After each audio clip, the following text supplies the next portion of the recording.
Call to order. Good evening and welcome to the Thursday, February 5th, 2026 meeting of the City of Worcester Historical Commission. My name is Erica Helnarski and I will chair tonight's meeting.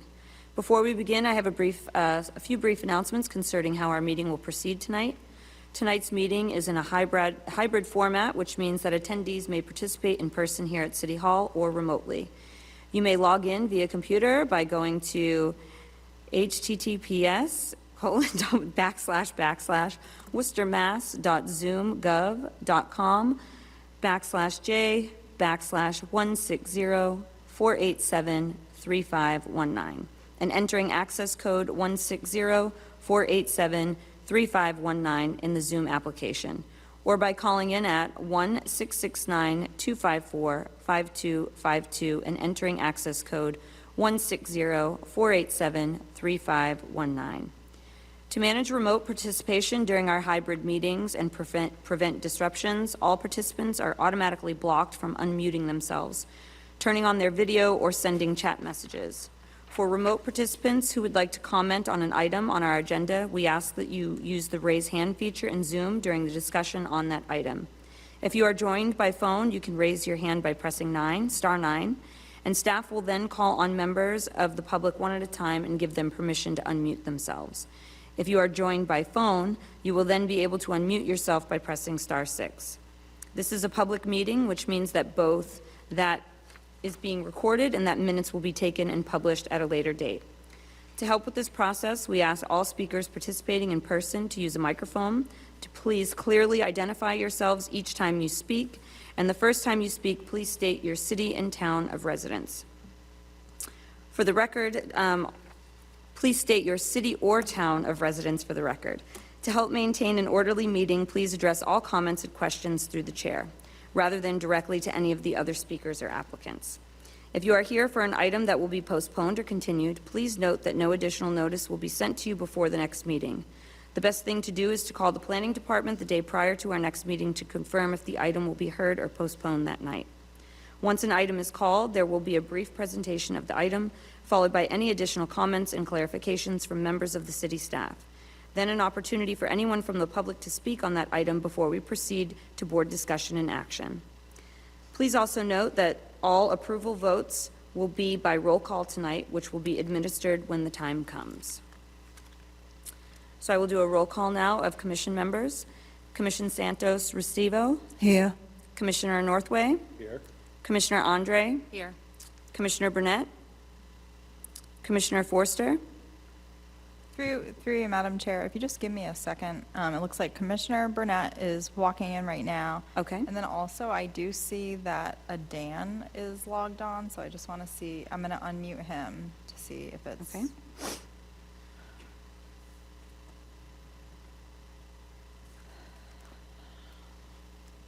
Hi, I'm logged on from Community Health Link. Okay, wrong Dan. I'm gonna remute you In now. 1,000 feet, turn right onto Partridge Hill Road. Oh, Just give me 1 second. listen, we're all a little frazzled tonight. Okay, so if you want to just call for Commissioner Burnett. Okay. Commissioner Burnett. Yes. Here. Commissioner Forster. Commissioner, I'm learning this. Gutierrez Levido? Is that Here. correct? Okay, that works for now. I'll get better, I promise. Commissioner Thierman? Here. Commissioner Long? Here. Michelle Johnstone? Here. And Cameron Doyle. So through you, Madam Chair, let me just unmute. Cam, you're unmuted. Could you please respond?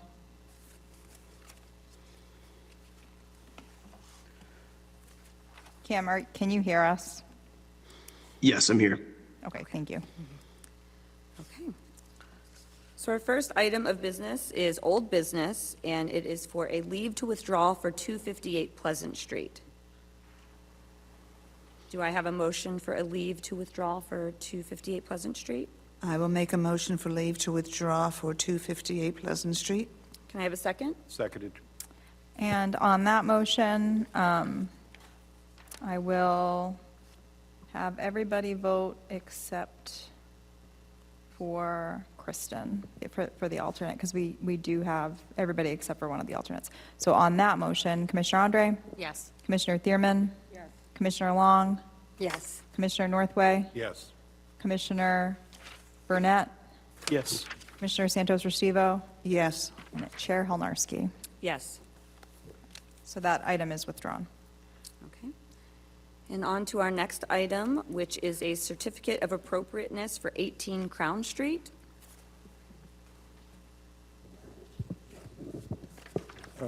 Good evening, members of the commission. My name is Donald O'Neill. I'm a lawyer here in Worcester. I'm here this evening on behalf of the owner of the property at 18 Crown Street, which is 38 Worcester LLC. We had, third time back, I guess, and the third edition, I think, of our proposal, I think you've seen, is in response to comments that we received from the commission, and I think it's actually looks really good. I mean, in my opinion, and I'll admit, quite a bit better than where we started. He did push the building on the left even back, I believe, a little bit further, and then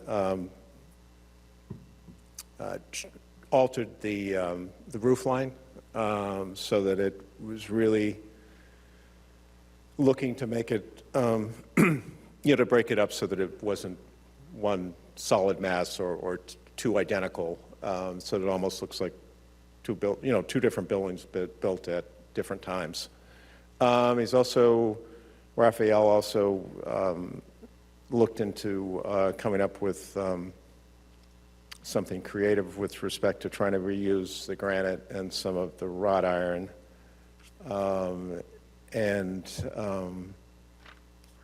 We think that, understand that there are some comments. I did see there was a letter from the Crown Hill Neighborhood Association. And we do have there are 4 garages, but I think there's like no way to get around that. And it is a requirement under the ordinance to provide parking. And it's just realistic to provide for that. And I think actually having the garage option is better than just totally cars parked in a driveway, which it doesn't, that's not attractive either. So that I think the look that we've come up with here now is hopefully satisfies the commission. I don't know if Raphael's available online, but be happy to answer any questions you have that I can answer, and if he's not, then we can check that. Through the chair, I am present, Okay. so if anybody. Do you, Attorney O'Neill has explained it pretty well. We did set the building back. Now it's 18 feet from the face of the front portion to the rear, and there's essentially a parking spot worth of space in front. And we changed the colors and the materials for the facade to break up, and we added the railings, and hopefully we can reuse some of the wrought iron and have some walkways. And the railings do two things. That kind of hides the garage doors a little bit, and also it appears to have the least amount of disruption to that continuous fence that it's currently present. There was some questions regarding the landscaping. We don't have a landscaping plan, but there will be some trees planted and bushes around the entrance and on the edges of the property. And only a couple of trees that are closest to the street will be removed, and new trees will be replanted. Thank you. Thank you.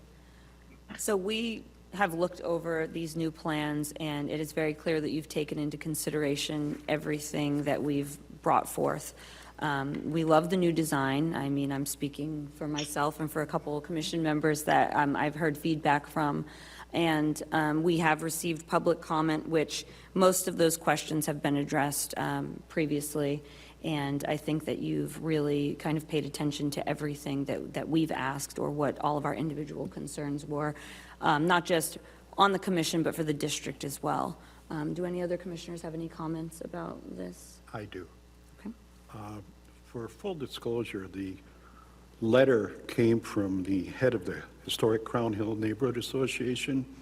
I should mention I'm the treasurer on that association, and I've heard privately a number of comments that mostly are covered in the letter, and I appreciate the response we've gotten to those, and the neighborhood does as well.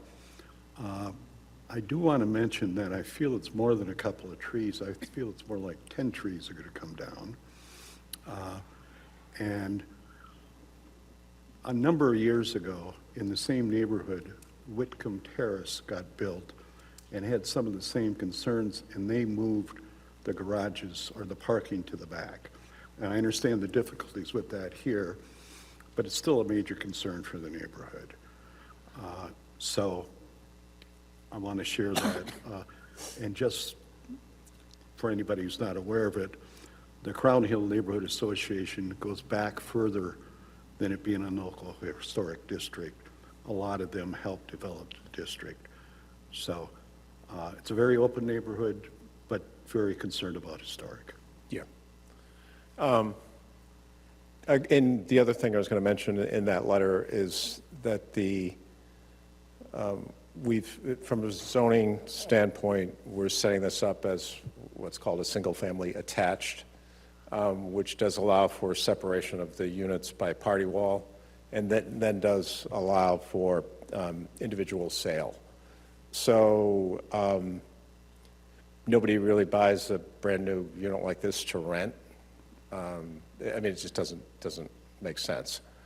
So there's probably a pretty high probability that they would be, for individual owners of the property, which, it would be, I think, probably a good thing in terms of balancing between owner-occupied and some rental property, and certainly in Crown Hill. So that's, and there's a high likelihood of that, and I think that would also, is something which sounds like the association would sort of is looking for as well. And so that you're dealing with individual owners and not dealing with a management company or something like that if issues arise.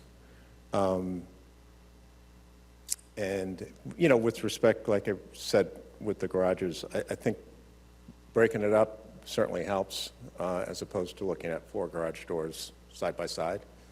And I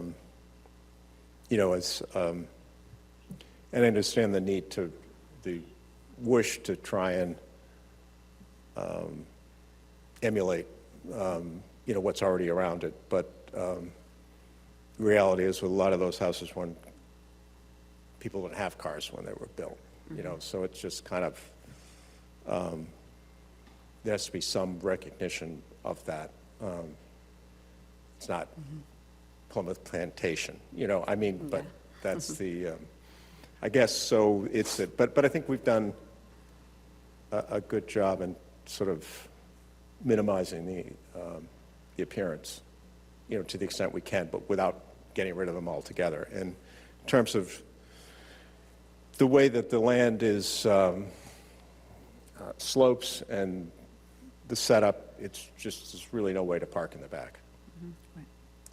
And through the chair, one other thing that I did want to mention is, I know there has been concern from the neighborhood and from this commission about the trees.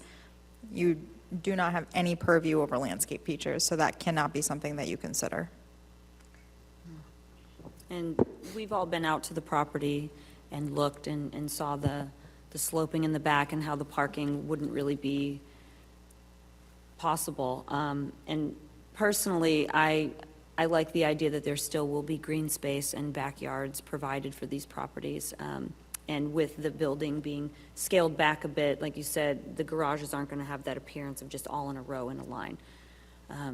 So you really have taken into consideration everything that we've put forth, and obviously the district does have their own concerns, but like you said, when these homes were built, cars weren't a thing yet. Sure. So you Yeah. trying And I to think just you're bring it right. up. You do, if you put it in the back, then you lose the backyard, and nobody really uses their front yard in the same way that you use a backyard. So it's kind of like, in A terms of people trade-off, living yeah. there,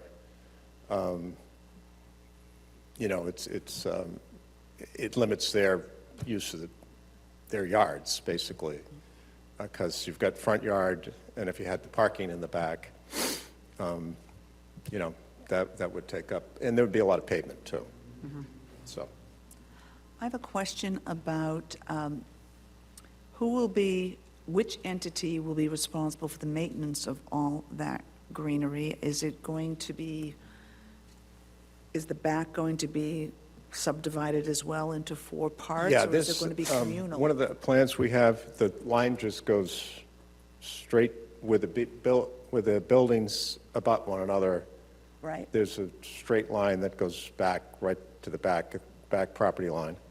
right. So each one has, I think it's 2,200 feet of land. And, you know, so each one will have basically a small backyard, separate, under their ownership. Okay. All right, thank you. And we've heard the public comments from the Historic District. Are there any others that would like to make public comment? We need a motion.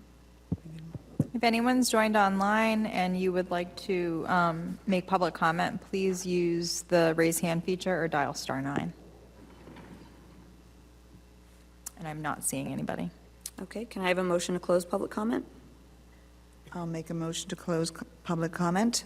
Seconded? And through you, Madam Chair, on this item, Commissioner Andre, you missed a meeting, so Kristen, you will be voting on this item. So, on the motion to close public comment, Commissioner Thierman?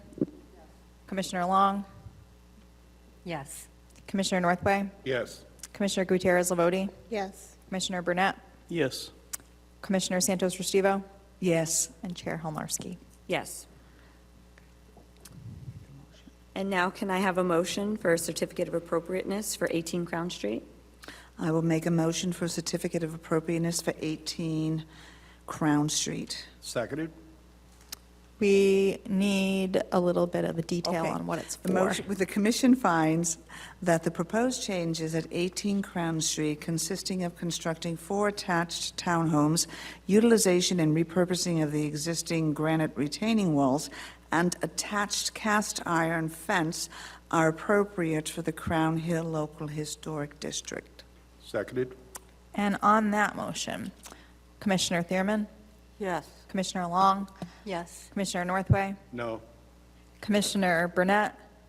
Yes. Commissioner Gutierrez-Lavoti? Yes. Commissioner Santos Restivo? Yes. And Chair Helmarski. Yes, That is approved. Okay, thank you very much. thank you. Thank you. Thank you. Okay, now we're moving on to new business, and this is for a building demolition delay waiver at 62 Elm Street and the proposed demolition of a garage on the property. Do we have anybody here for that item? And so through you, Madam Chair, I am going to unmute, or ask to unmute, Bianca. I just sent her a request to unmute, Okay. and Dan.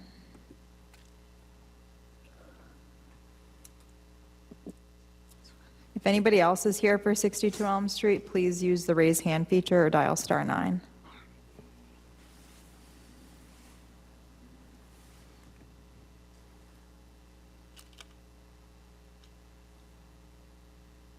Bianca, are you here? Yes, I am here. Harry is also for the same. Okay. Yeah, he just raised his in, yeah. All right, let me unmute Harry as well.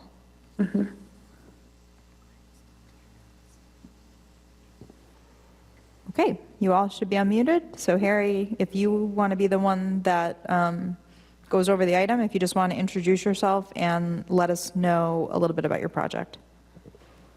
Sure. Good evening, everyone. My name is Harry Lemieux. I represent Yarrock Memorial Housing, who is the owner of 62 Elm Street. We have a garage located on the property, which you can see through the pictures, that is in significant disrepair. The pictures will show that the roof is completely fallen in, and there's significant rotting and decay throughout the structure. So we're here seeking approval to take the garage down, essentially, and create additional parking to service the property, the residents of the property. Has there been any repairs done in the past, or any attempt to try to salvage the garage, or have any sort of contractor come out and speak on its structural integrity? Yeah, we've made some minor repairs over the years, but just based on its age, it's becoming, it's really, to try to repair it now wouldn't really work. I think we'd have to reconstruct it, reframe it, and it has a lot of challenges. It's a slate roof that is caved in the back, and we haven't really found a good solution to be able to repair it. I'll defer to Bianca, who represents the contractor who we're working with, to potentially demo the structure. Bianca, did you want to add anything to that based on? No, it's just the way as is more beneficial to demo the space. And how long have you owned this property? Oh, that is a good question. It's over, I'd say, 20 years that it's been owned by Yarrock Memorial Housing. Yarrock Memorial Housing, by the way, is managed by Community Health Link, and we provide residential services in that building. And throughout that ownership, there has been several attempts, or just a couple attempts to try to keep up with the upkeep of this garage? Yeah, I don't have the full history of it, full disclosure. I don't want to, misrepresent anything, but at least in my tenure, we have, repaired the roof, I think at least once, maybe about 4 or 5 years ago, but another section of it in the back has since fallen in. And if you look at some of the pictures, you can see the framing of the actual structure is just completely rotted. So it would essentially have to, come down essentially and be rebuilt, I think, to be able to save it in its current state. You can see from these pictures, it's just really in rough shape. These are the sort of the structural beams, how they're rotted at the bottom. Do any other commissioners have any questions on this property? What were you planning on doing with like the slates and any of the stuff that's salvageable? The slate, we try to preserve some of the slate because we do have several buildings throughout the Yarrock Memorial Housing sort of portfolio, as well as Community Health Link, where we can oftentimes repurpose it. So to the extent it doesn't crumble when it comes off, we try to save some of it. I believe there's slate on the 62 Elm Street structure as well, and we do have to do some roof repairs there, so we were going to reuse it there. Other than that, there's not really anything else that's salvageable within the structure, other than the slate. Okay. Do you have a report from a structural engineer stating that this garage cannot be repaired? This is a beautiful garage. I mean, it dates back to the turn of the century. It's a slate roof, it's stone. Other than our contractor, we've not worked with a structural engineer specifically. Usually before we allow a complete demo on a building like this, we ask for some sort of report showing that there is no possibility of repairing and maintaining this building. If you've owned it for 20 years and only had one repair, that doesn't seem like enough investment in the building to keep it from the condition that it's in currently. right? I mean, we can certainly, if it's a desire of the commission to have a structural engineer review it, we can certainly do that. I can tell you though, with certainty that the structure of the garage, just based on my experience, we can certainly validate that with a structural engineer, but it is in significant disrepair to the point where it'll collapse in another year or two for sure. As you can see already, the back portion of it is collapsed and fallen in. And I'm sorry, I unmuted myself. I'm Dean Cosmeter, Director of Facilities for Community Health Link. I work for Harry.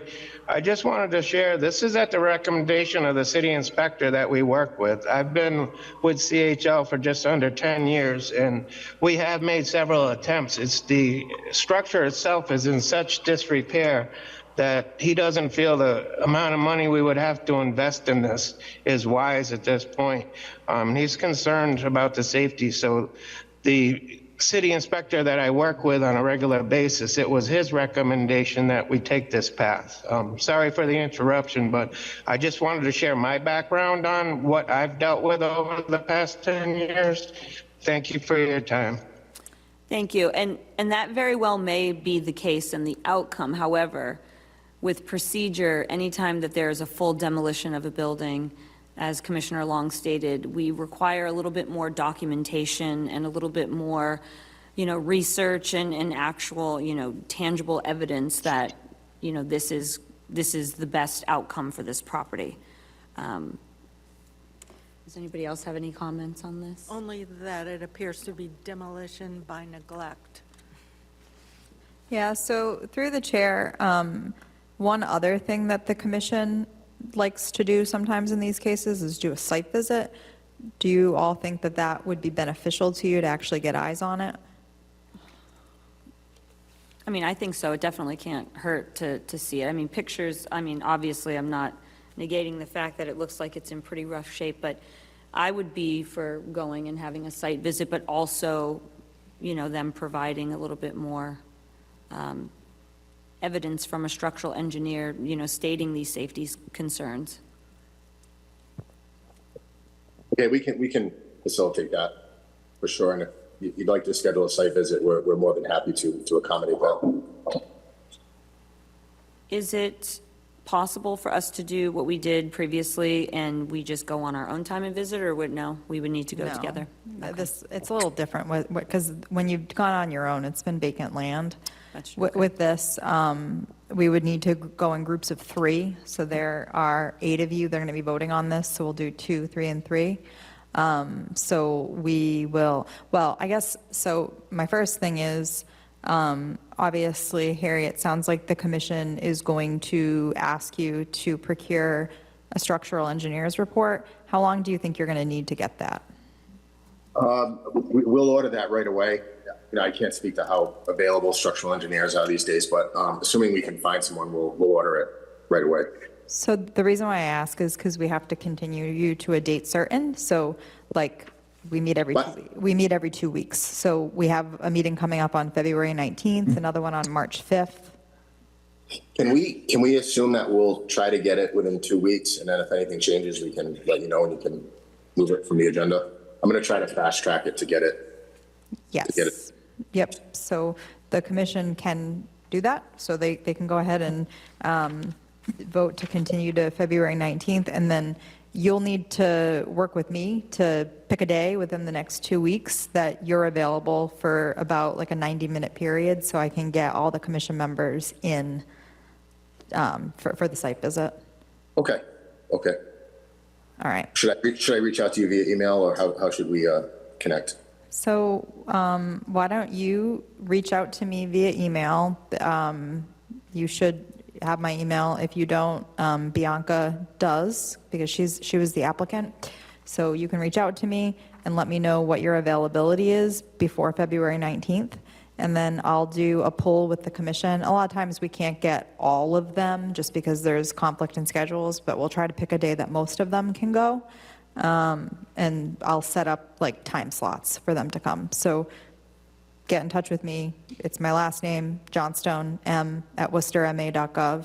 Just send me an email, let me know what your availability is, And then we'll make a site visit happen, and then obviously get working on a structural engineer's report ASAP.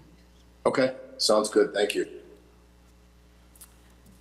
So with making this motion, Michelle, do we need to extend anything? You do, yes. Okay. So you would make a motion to continue to February 19th, 2026, with an extended constructive grant deadline of March 6th.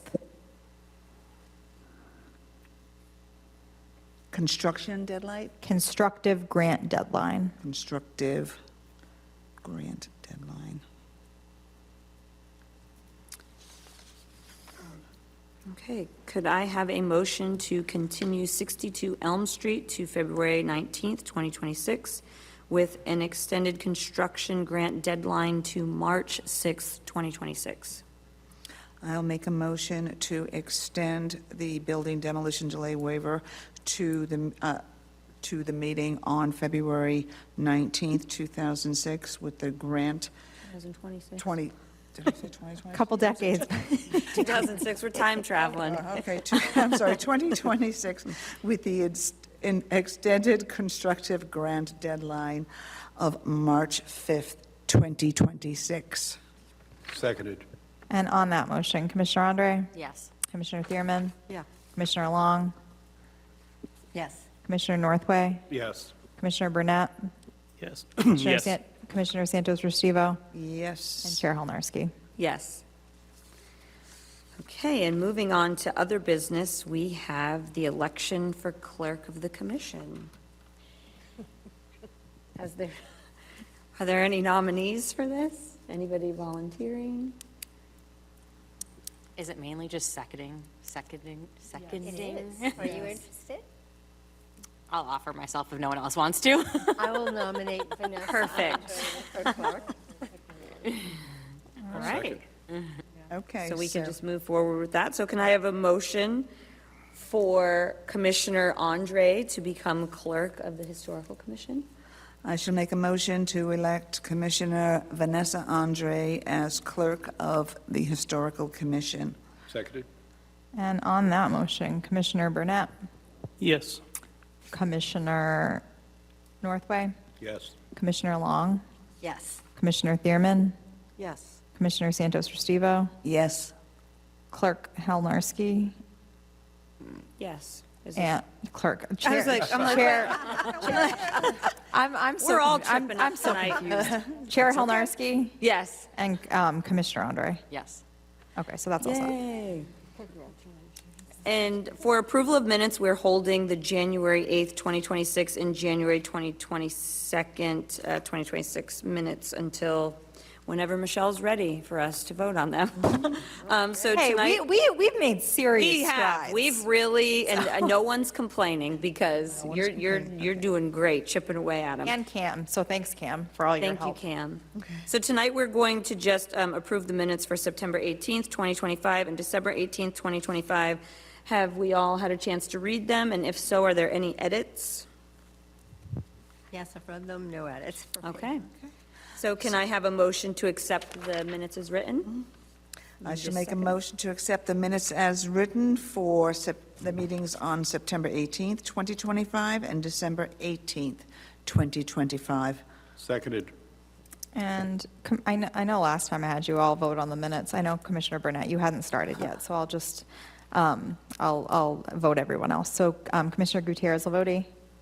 Yes. Commissioner Northway? Yes. Commissioner Long?